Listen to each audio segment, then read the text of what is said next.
Əmirül Müminin Əli əleyhissalam bir gün bu kəlamı öz çevrəsində olan yaxınlarına, dostlarına buyurdu. Aleykum fi şəhri Ramazan bi kəthretil istiğfar və dua. Sizə tövsiyə edirəm ki, mübarək Ramazan ayında çoxlu istiğfar eləyin, çoxlu dualar edin. Buyurur, fəəmməd dua fəyədfə ankumul bəla.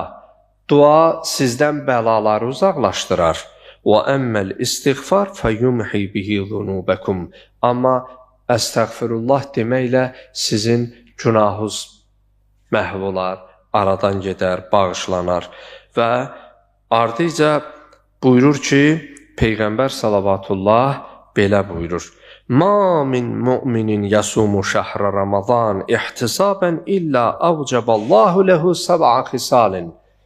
Allah üçün bu ayda oruc olan şəxslərdə 7 xüsusiyyət sayır ki, əgər Allah üçün bir mömin bu ayda oruc olarsa, Allah Teala onun üçün bu 7 xüsusiyyəti formalaşdırar və onun üçün edər.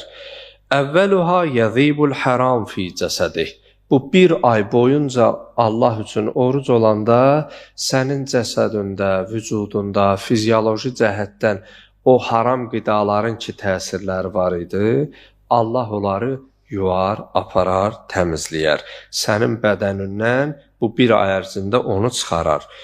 وَالثَّانِيَةُ يَقْرَبُ مِنْ رَحْمَةِ اللّٰهِ. İkinci budur ki, sən bu ayda oruc olmaqla Allahın rəhmətinə yaxınlaşırsan. Zaten digər aylarda da Allahın rəhməti bizə aiddir.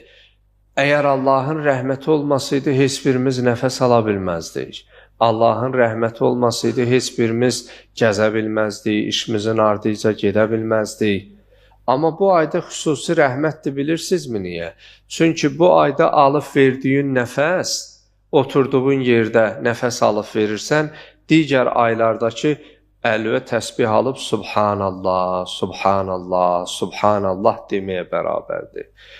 Digər aylarda dəstəmaz alıb, üzü qibliyə dayanıb, 2 rəkət namaz qılıb, ibadət edib, hansı savabı əldə edərdinsə, bu ayda oruc ağza, yuxuda olduğun halda, yuxunu Allah sənə ibadət hesab edir. Yəni, bir sözlə, bu ayda Allahın rəhmətinə daha yaxınsan.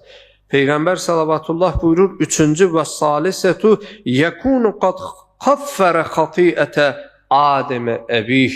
Əgər bir nəfər bu ayda Allah razılığını əldə etmək üçün oruc olarsa, Allah onun ata-anasının günahını bağışlayar. Kim istəməz ki, ata-anasının günahını bağışlatmasın?